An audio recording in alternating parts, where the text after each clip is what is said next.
Je vais commencer par vous, Lou. Vous avez 21 ans, vous êtes équipière en restauration à Strasbourg et vous dites ceci: j'ai une transidentité non binaire, à savoir que je me ressens des deux sexes, mais surtout je me considère femme alors que mon sexe assigné à la naissance c'est homme. Mais ça, c'est la situation présente. À partir de quel âge ou à partir de quel événement vous avez senti que pour vous, la distinction entre femme et homme ne fonctionnait pas? C'est compliqué à définir parce que ça demande de remonter plus loin que ce que je suis capable de faire déjà. Et en plus de ça, c'est compliqué à définir parce que ce n'était pas un point précis dans le temps. En fait, c'est plus un problème qui est lié au fait qu'on n'est pas du tout renseigné sur la transidentité dans notre société actuelle. Du coup, on ne se rend pas compte des signes qui peuvent nous mettre la puce à l'oreille. Et typiquement, j'ai cru pendant très très longtemps que j'étais un garçon, avant de me rendre compte que ça ne me correspondait pas, de me renseigner beaucoup sur le sujet, d'apprendre énormément de termes qui sont pas simples à appréhender à la base. On va en aborder quelques-uns, préciser les définitions. Au fur et à mesure des années, je me suis rendu compte que la définition garçon ne me convenait pas. Donc c'était il y a quelques années que je me suis rendu compte que ça ne m'allait pas du tout et donc que j'ai commencé à me renseigner sur la non-binarité et la transidentité. Et donc ça doit être aux alentours il y a 2-3 ans que j'ai vraiment commencé à me poser des questions. Et au fur et à mesure de fréquenter des personnes trans, de me renseigner sur le sujet, d'être actif dans la communauté LGBTI, je me suis rendu compte que j'étais beaucoup plus à l'aise avec les accords féminins, beaucoup plus à l'aise avec l'expression de genre féminine, qu'on va réaborder juste après. Alors vous avez utilisé quelques termes qui pour vous sont familiers, mais peut-être pas pour tout le monde. Par exemple, non-binarité. Est-ce qu'on peut définir le plus simplement possible ce qu'on entend par non-binarité? Alors, déjà, il faut savoir que non-binarité et troisième genre, c'est des termes qui sont... qui coexistent. Le troisième genre, c'est un terme très très simplifié pour parler de non-binarité, dans le sens où c'est pas un terme qui est exact parce que ça implique qu'il n'y en a qu'un, alors qu'il y a plein de types de non-binarité différentes. Et j'aurais même tendance à dire qu'il y a autant de types de non-binarité qu'il existe de personnes non-binaires. Chaque personne a un rapport à son identité de genre qui est différent, même parmi les personnes cisgenres, donc les personnes qui se reconnaissent dans leur genre assigné à la naissance.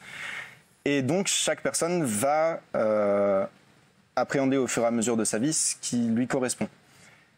La non-binarité, ça implique juste de ne pas se reconnaître dans les étiquettes homme à 100% ou femme à 100%. D'accord. Donc, par exemple, être un peu homme ou un peu femme, ou être aucun des deux, ou être les deux à la fois, ou des fois l'un, des fois l'autre. Et il y a plein de mots comme ça qui existent.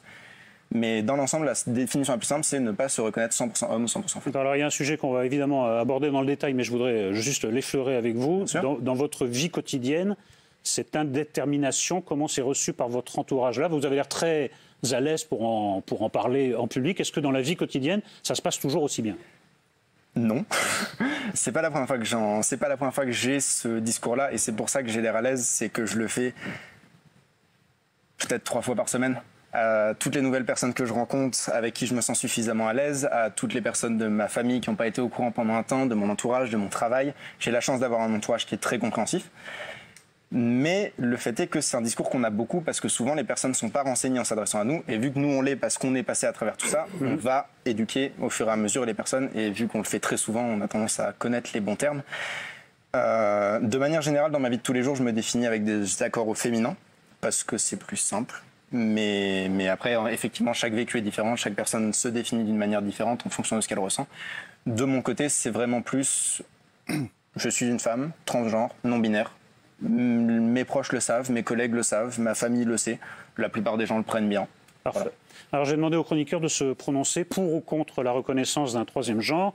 Et nous avons une invitée qui, elle, est contre. C'est Virginie Tellen, déléguée générale et fondatrice d'ailleurs de l'Avenir pour tous et auteure de L'humain plus fort que le marché. C'est un livre qui est paru en novembre 2015. Alors vous venez d'entendre un plaidoyer très tranquille et pourtant vous êtes contre la reconnaissance d'un troisième genre. Quels sont vos arguments, Virginie ? Alors, merci déjà de m'avoir invité et merci à nos amis de nous expliquer ce qu'il en est, parce que c'est pas simple pour les gens de comprendre. Non, mais on va y aller pédagogiquement, mais étape par étape. Déjà, on a compris non-binarité parce que vous avez été très clair. Oui, merci, en fait, ce que j'entends, c'est que c'est une disparition des sexes.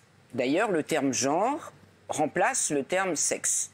Et c'est en cela que nous nous opposons à l'Avenir pour tous, à ce changement de la structure humaine, de l'être humain sexué, sans pour autant, et là je vais peut-être un peu vous décevoir parce que le conflit ne sera pas aussi fort, sans pour autant exclure de notre société et de sa reconnaissance sociale des personnes qui aujourd'hui ont une autonomie parce que nous en sommes au XXIe siècle, que les technologies ont évolué, que nous pouvons changer de sexe, par exemple.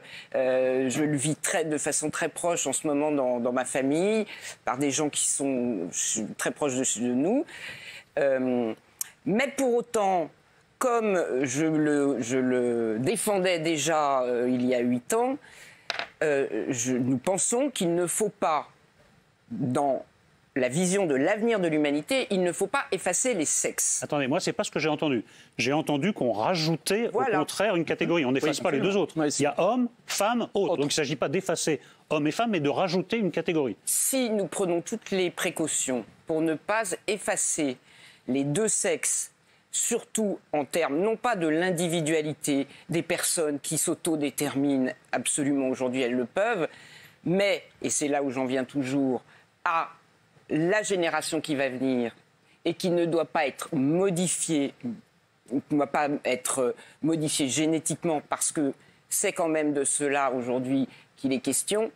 À partir de ce moment-là, si la structure reste homme, femme, mâle, femelle, comme nos gamètes le sont, effectivement, je pense que pour tout ce qui est de l'état civil personnel, je ne vois pas pourquoi il n'y aurait pas une mention d'un autre type, mais pas le changement de la structure humaine. D'accord, donc vous êtes pour la reconnaissance alors? Sur l'acte d'état civil personnel. Le gros problème, c'est l'acte de naissance. Ah, et quelle distinction vous faites entre les deux? Parce que l'enfant on ne peut pas,